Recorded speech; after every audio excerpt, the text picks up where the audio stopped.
Hello my dear student. आज हम लोग देखेंगे क्या, तो जेनेटिक्स चैप्टर से आपका जो है वो मेंडलियन विकार को हम लोग जानेंगे। मेंडलियन विकार क्या है इसको समझेंगे। तो हम जानते हैं मेंडल के नाम को जानते हैं। मेंडल कौन थे इनके बारे में जानते हैं कि आनुवांशिक जगत के पिता कहलाते हैं। और मेंडलियन विकार जो है वो आनुवांशिक रोग है। ये एकल जीन में उत्परिवर्तन या जीनोम में संरचनात्मक असमानता के कारण उत्पन्न होता है। जेनेटिक डिजॉर्डर क्या है, तो एक पीढ़ी से दूसरे पीढ़ी में जो स्थानांतरित होते हैं, एक जीन में गड़बड़ी हो जाने की वजह से होता है। नाइट्रोजनस क्षार के इधर से उधर हो जाने से, है ना, उसके गुण में बदलाव हो जाता है, संरचना अलग हो जाती है और इसी के कारण जो है हमारे मेंडलियन विकार उत्पन्न होते हैं। ये मेंडलियन वंशानुक्रम के पैटर्न को फॉलो करते हैं और पारिवारिक इतिहास का अध्ययन करके इसको हम लोग पहचान सकते हैं। इसी वजह से इनको मेंडलियन विकार कहते हैं।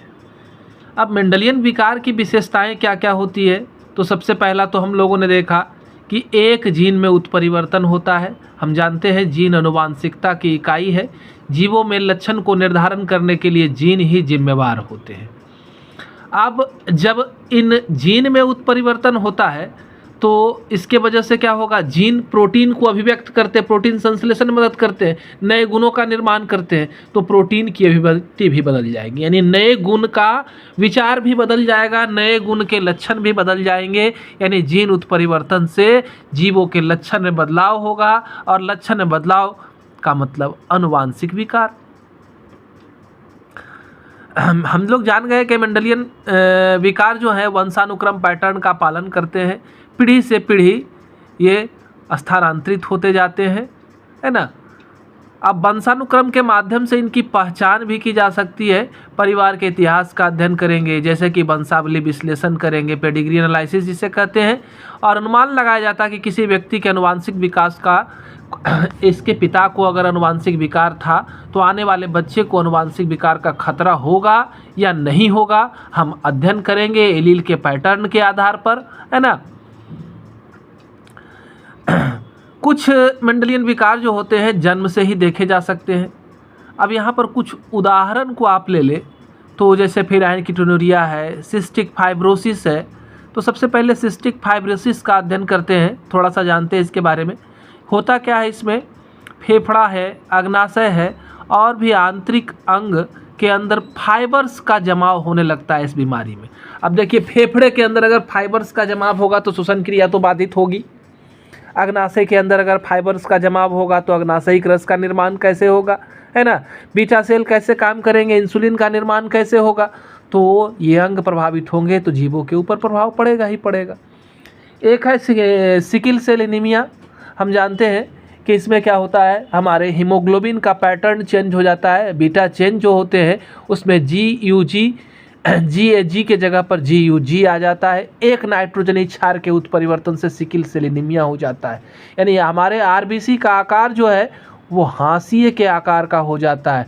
अब जब RBC का आकार हाशिए के आकार का हो जाएगा तो ऑक्सीजन ढोने की क्षमता तो घट जाएगी इसकी, तो ये बीमारी है ना। ऑक्सीजन की कमी होने लगेगी शरीर के अंदर। एक मेंडलियन विकार में आता है हीमोफीलिया।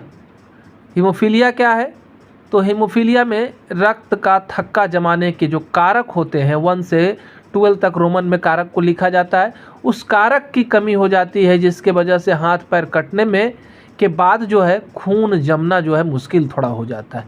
ये ब्रिटेन के रॉयल फैमिली में ये बीमारी पाई जाती है। अब है कलर ब्लाइंडनेस, जिसको रंग अंधापन कह सकते हैं। हम जानते हैं कि इसमें लाल और हरे रंग को पहचानने में जो है रोगी असमर्थ हो जाता है। अब लाल, ऐसा नहीं कि लाल चादर उसको लाल नहीं दिखाई देगा, लाल चादर तो लाल दिखाई देगा, लेकिन लाल डॉट से और ग्रीन डॉट से लिखा हुआ चीज़ जो है उसको समस्या होगी देखने में, है ना। तो अब इन मेंडलियन विकार का प्रबंधन होना चाहिए, आनुवांशिक परामर्श देना चाहिए उसे, आनुवांशिक विकारों के बारे में जानकारी प्राप्त करेंगे, पारिवारिक इतिहास का मूल्यांकन करेंगे कि आने वाले बच्चे में कितनी % संभावना बन रही है इन मेंडलियन विकार की, है ना। जैसे हम लोग जानते हैं कि ये जो कलर ब्लाइंड है, ख़ास तौर से इसमें ज़्यादातर क्या होता है कंडीशन में, एक एलील अगर प्रभावित हुआ और मादा में है अगर एक एलील प्रभावित हुआ तो एक ही एलील प्रभावित है तो मादा जो है वो वाहक होगी, और लड़के में ये बीमारी होती है। आनुवांशिक परिरक्षण करेंगे हम लोग उसका, है ना। आनुवांशिक विकार की पहचान करने के लिए आनुवांशिक परीक्षण का उपयोग किया जाता है। फिर आनुवांशिक विकार का उपचार भी है। बहुत सारी बीमारियों को तो हम लोगों ने ठीक भी किया है, जैसे कि फिनाइल कीटोनूरिया है ना, सिस्टिक फाइब्रोसिस है, सिकिल सेल एनीमिया है। ये सब आनुवांशिक विकारों का भी हमारे पास जो है उपचार उपलब्ध है, उसका उपचार कराएंगे। अगर अभी तक आपने हमारे चैनल को सब्सक्राइब नहीं किया है तो हमारे चैनल को सब्सक्राइब करेंगे, लगातार नए वीडियो का आनंद लेंगे, है ना। और वीडियो पसंद आए तो लाइक बटन ज़रूर दबाएंगे। धन्यवाद, हमारे चैनल से जुड़े रहें।